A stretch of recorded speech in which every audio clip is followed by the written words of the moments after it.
Improvements in the U.S. job market. Hey everyone, it's Wolfgang. So mass migration in the U.S. is being reversed as we speak.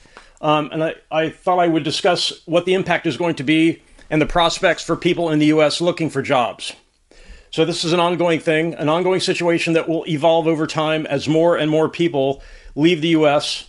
What will happen to U.S. workers? The first thing, U.S. workers will be in high demand, and that will increase over time as more of the surge of migration is reversed. The demand for U.S. workers will increase. And there are some things businesses are going to have to do to adapt to that. And I'm going to explain what they'll have to do a little bit later here. So one of the benefits is U.S. workers will have higher wages. So that's one of the adjustments companies will have to make. I will explain how to do that if you're a company owner. So what are the affected U.S. industries of the change in the makeup of the workforce? You know, more U.S. workers.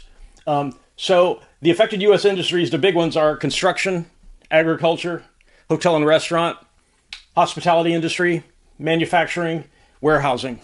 So manufacturing is a big one. A lot of U.S. workers will be hired to replace the people who are leaving the country. So some of the complaints that companies inside the U.S. are currently making about this issue, you know, the mass migration is being reversed. A lot of people are going out of the country, and some U.S. companies are complaining about various things. Worker shortages, bad for companies, good for workers. Higher labor costs, good for workers. I will explain how companies can successfully adapt to that in a couple seconds here. A need to raise prices. Companies will have to raise prices to sustain their profit margin. Selective labor law enforcement. So in the early days, there will be, variations and unevenness in how labor law is being enforced.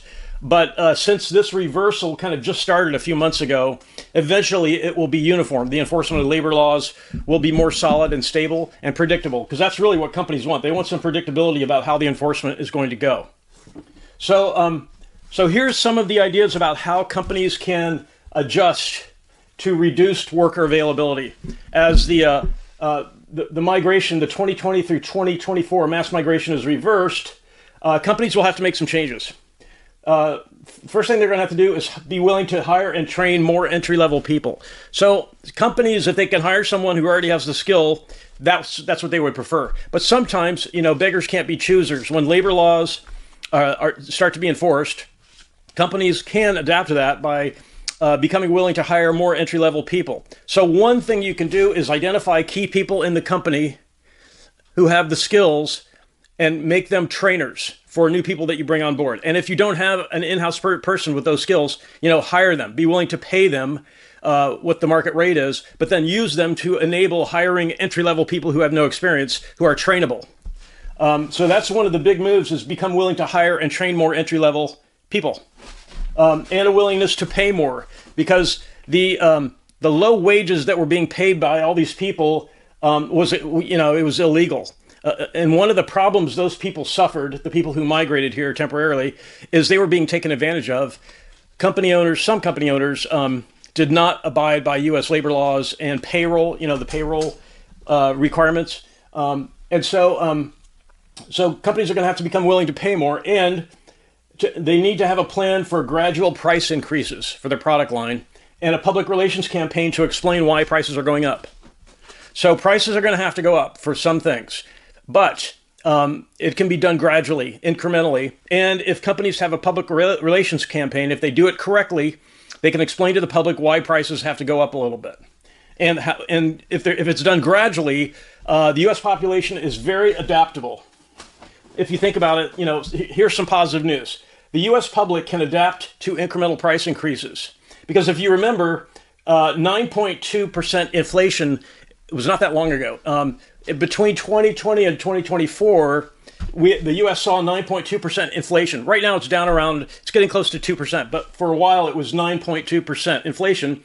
The U.S. public adapted. They weren't too happy about it, but the population adapted to it. So if companies can increase prices more gradually than this situation that we just went through, a gradual price increase and maybe a public relations campaign to explain why price increases are necessary, you know, like we have to abide by U.S. labor laws, you know, some sort of PR campaign to explain it, and a gradual price increase, U.S. citizens will number one understand, and number two, they will adapt to it, because we already know the U.S. public is adaptable because we all adapted to 9.2% inflation, right? So a couple things I didn't write on the board here. I ran out of room. So if you're a company who hires vendors who you believe hired temporary migrants, one of the impacts is you're going to have to plan ahead a little bit and get on their schedule. So in other words, if you're a company who hires people in the trades, for example, in construction, if you hire people in the trades and those businesses, your vendors, have been affected by people leaving the country, planning ahead and getting on their schedule is probably a good idea right now, because there's going to be a shortage of workers temporarily. So that's one of the things companies are going to have to do is plan ahead a little bit and anticipate the fact that their vendors are short-staffed. And so their lead time is going to extend a little bit. It'll be you'll have to get on their calendar and do it soon, do it early. So let's see here. See if I missed anything. Okay. So another positive thing is companies are concerned about being scrutinized by federal authorities.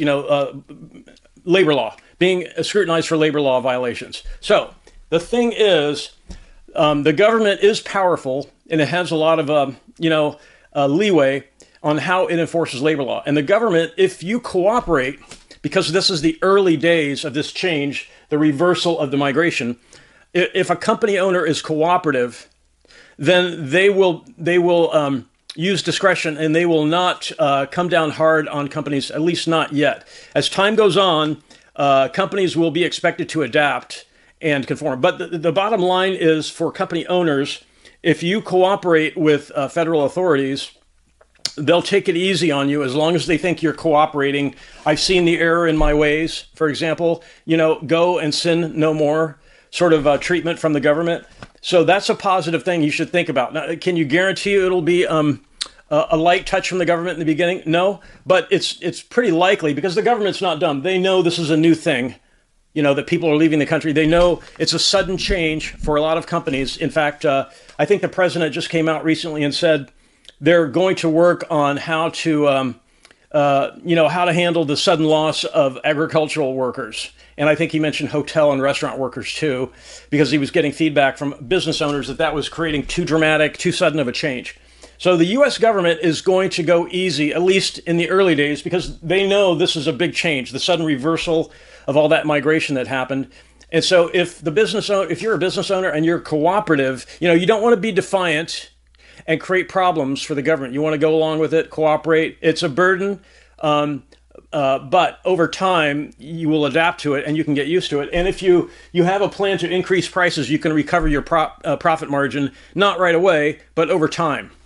So none of this is easy. It's not easy for the people leaving the country. It's not easy for the U.S. businesses, but it's feasible, because if you remember the 9.2 inflation, everybody adapted to that. It wasn't easy, but we did it. So that's going to be possible now as we have to pay workers more. So U.S. workers are going to be in high demand, and they're going to be paid for. So they're going to be paid more. That's a good thing for U.S. workers. So here are some programs for hiring non-citizen workers. There are some programs for that. Okay. So the H-2A program is for hiring temporary agriculture workers. The H-2B program is for hiring temporary workers not in agriculture, in other fields, in other industries. The H-1B program, everyone knows what that, well, most people know that is for people who have a bachelor's degree or higher. Being able to hire non-citizens who have bachelor's degrees for critical roles in the U.S., that's the H-1B program. Let's see here. The J-1 visa is an exchange, a work-study exchange for non-citizens. So you can actually because often when someone comes to the U.S. to study, they're not allowed to work. But this program, the J-1 visa, allows people coming to the U.S. for education to also work. J-1 visa. The O-1 visa allows hiring non-citizens who have high skills, unique skills. The TN visa allows hiring people from Mexico and Canada on a temporary basis. The Perm Labor Certification is for jobs in technology, healthcare, education, and manufacturing. So The labor market in the U.S. is changing. I think the best news from a humane perspective is that U.S. workers are going to suddenly be in higher demand, and they're going to earn more.